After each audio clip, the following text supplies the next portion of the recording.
how y'all doing? Okay, so today I'm coming at you with a tour slash review of this bag, the Louis Vuitton Iena. I think that's how you say it, but if it's not how you say it, it's okay. You don't need to correct me because it don't matter none, okay? So the Louis Vuitton Iena MM in the Damier beam print. It's my understanding, and I forgot to double check, but I think there's just only one more size, and it's actually smaller if I remember right. Now that part I could be wrong, and you're welcome to correct me on that, but it seems like last time I checked, that was the case. There are only two sizes, and this is the quote, the biggest. So let me just start with the measurements. No, sorry.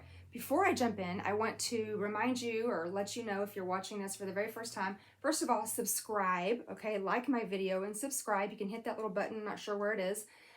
Also, I do live sales multiple times a week. You can check out the link in my bio, and that will give you all of the latest and greatest information, and that way you can join anytime you wish. You can also opt in for text alerts so you never miss a live sale. You can also download my mobile app, and you can do all of those things and get all the information that you want to know about that crazy handbag lady by simply using the link that's in my bio. So don't forget to do that. Okay, so anyway, the measurements. First of all, let me just say right off the top, this bag is very similar in size to the Neverfull MM. I did note those measurements so I can let you know what they are too. But the measurements on this one, and it does have a few because I like to measure bottom, medium, and top if I can tell that there's like a bit of a difference. So if you're just measuring from tip to tip at the bottom, that is 12 inches wide, okay? In the middle at the widest point, it's 17 inches. At the top, it's about 15.5 inches at the top. It is 11 inches tall. Okay, and it's about 6.5 inches deep if you're just measuring this part. But you can see when you set it down, you have a lot more room here because it is, you know, your classic tote silhouette, right? But if you're just measuring this part, it's about 6.5 inches. And then the handle drop is about 10 inches. Still doesn't quite pass the elbow test, but you could, depending on what you have going on here, you know, all of us are different. You may or may not be able to put it up over your shoulder. I feel like you can. I mean, 10 inches is fairly generous. At least if you were just in a hurry and you needed to be hands-free for a second, you could most likely at least, you know, shove it under your arm and then just clamp it like this and, you know, do whatever you need to. But what I like about this option over the Neverfull is the fact that it doesn't have the little, I have a love-hate with the Neverfull, so I am a little kind of, I don't want to say salty about the Neverfull. I know it's a popular bag. I've tried it. I've tried all the sizes. Well, not the PM, but the MM and the GM. And I do like the fact that it has bigger handles. These handles are, well, you can see that they're longer, but not much longer because I forgot. Let me just reference the Neverfull MM. So the Neverfull MM is 13 inches at the bottom, and I actually didn't do middle and top, but you remember, you probably know, if you can visualize this without the handles, it looks like a Neverfull. So anyway, the Neverfull MM is 13 inches wide, 11 inches tall, which is the same as this one, and it's actually 7 inches deep, and this one's about 6.5 inches. So it does have a ½ inch more in depth. And then, of course, you're having 1 extra inch on the bottom here. But I would say, generally speaking, it's in that MM family, okay? So if you're not really a fan of the Neverfull, you want something with maybe a zipper closure and something with, you know, some nicer, bigger handles, because the handle drop on the Neverfull is 9 inches. And I know I said this one's 10 inches. So it's not a lot, but it actually does make a difference, you know? And so anyway, you have these flat handles. You can see they're a little bit wider than the ones on the Neverfull. The ones on the Neverfull. One huge bonus about this bag is that it has this outside zipper pocket, and it's pretty generous, to be honest with you. So open this up, and you can fit, here's the inside. It's like a maroon canvas. You can fit a full-size wallet in here. I don't really know why you would want to put your wallet on the outside, but you know what? You do you. But it would fit a full-size wallet. See, and you would be able to zip it without any trouble. Now, a standard full-size wallet measures usually 7x4. So just for size reference, just letting you know that this zippy that I put in here is a full-size wallet. It's 7x4, 7-ish by 4-ish. And so it would fit on the outside. You can also fit your phone. I have an 11, here, let me just grab it. Sorry about that. I have an 11 Pro. So it's not a big one. I don't even know why they call it a Pro. But anyway, it's not a big phone. And it's actually a little bit smaller than the XR. And I'm a little outdated. I don't keep up with the latest and greatest phones, but it fits in there without a problem. So I love outside zipper pockets because, you know, I just like the convenience of having a pocket on the outside for my keys and my phone, and usually like my burnt bees. Those are the things that I like to get to the most. And then of course you have this zipper closure. Now for a lot of people, that's a big deal. For me personally, I don't really care about, even if I have a bag with a zipper closure, usually I'm not zipping it because I don't know, I just don't. I'm not saying I never do, but like on a day-to-day basis, I'm not worrying about zipping my bag, okay? But it does have a nice zipper pocket. It does come with a padlock, and it's the shiny, super shiny. You know how sometimes like the Lumini, some of the Imprente bags, they have like the super shiny hardware. I feel like this padlock is like, you know, uber shiny. Although I guess they all could be that way if you polish them. Anyway, you got your little stamp over here. You have your pretty generous zipper pull right there. You can put those together and lock it if you want.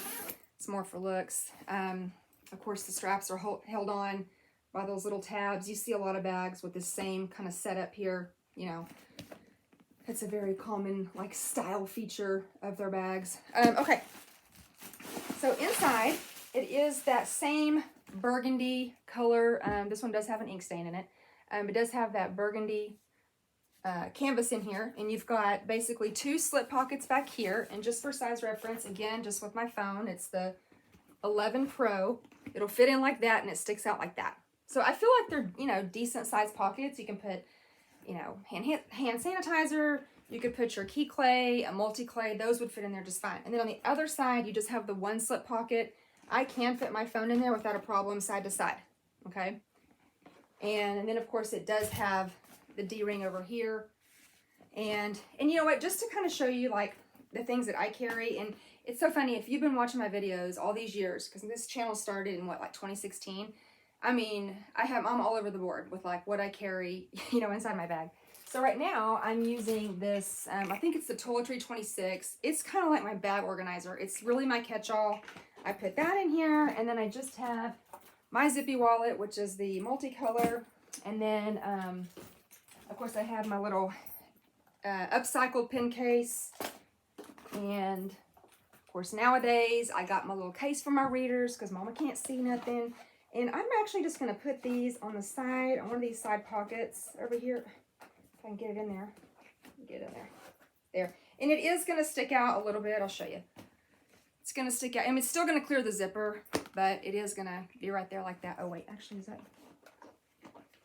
Oh, okay. Sorry. Well, it goes down a little bit further, but not much. So I'm probably going to put that right there. Usually if there's an interior zipper pocket, that's where I put my eyeglasses case, because I don't really want it floating around because, you know, I don't want them to get broken or whatever. And then, you know, earlier I said my keys. So I can put my keys out here on the outside. And remember I said my Burp Bees, but then also my AirPods, earbuds, whatever they are. Okay, and I put those things on the outside, and I'm good to go, okay? So it fits all these things. Oops, I didn't actually show you what it looks like. It fits all these things without a problem. I mean, it's really just those 2. Well, if you're counting, this doesn't take up a lot of room, obviously. But if you're just doing those 3 things, there's still plenty of room in here. And I do have my calendar, although I don't have it with me, but my calendar's like the, I think it's like a 9x10. It's pretty big. I'm kind of old school with calendars. I still like to write stuff down.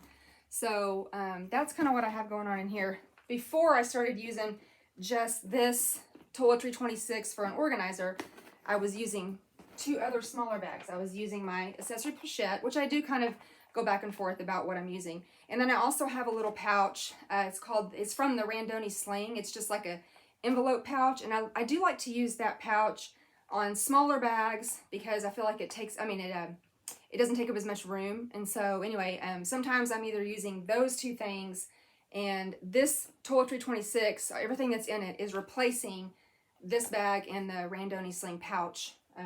But you know, either one is fine. It doesn't take up a whole lot of room. But you can get into it from your shoulder with no problem. Okay, it doesn't gape open too much, which is nice. You know, again, it's not going to pass that oboe test, but you still can get it up over your shoulder with no problem. And I'm 5'6" for reference, and so it has a nice drop. Oh, I was going to say, it actually doesn't have like a, you know, it's not a structured bag. So it's almost like, I don't want to say a hobo, because obviously the silhouette of it is a true tote. But I mean, like, it's not super structured, like everything about it. You know, visualize a, visualize this. So you know how an artsy is kind of squishy? That's kind of how this one is too. So just to kind of give you an idea on that. What I do like is, like the artsy, I like the way it's just kind of folded. The way that they sew it is, the canvas is all folded up like that. That's just something that I like over piping. That's just like a I'm not saying I never use bags with piping, but I do prefer like this. I think one little blemish or whatever, one ultimate imperfection that's pretty common on these bags is because, you know, like whenever they first came out and the canvas was a little stiffer, these came to a point, and so it was like these little hairline cracks were like inevitable, okay? And so that's something that I think is fairly common. Now this one in particular doesn't have any because I think this bag actually is currently available right now, but it's on consignment. But I know that the original owner, I believe, kind of touched it up with some, she did a pretty decent job with like some edge coat or something. So there's not any major wear on it or anything. But that is something to be aware of, is those corners, because again, when they first came out and the canvas was stiffer, they were kind of pointy. And so it just put them at risk for, you know, even if you're just, you know, living your life and you bump in, I don't know, you bump into, excuse me, a wall or a brick wall.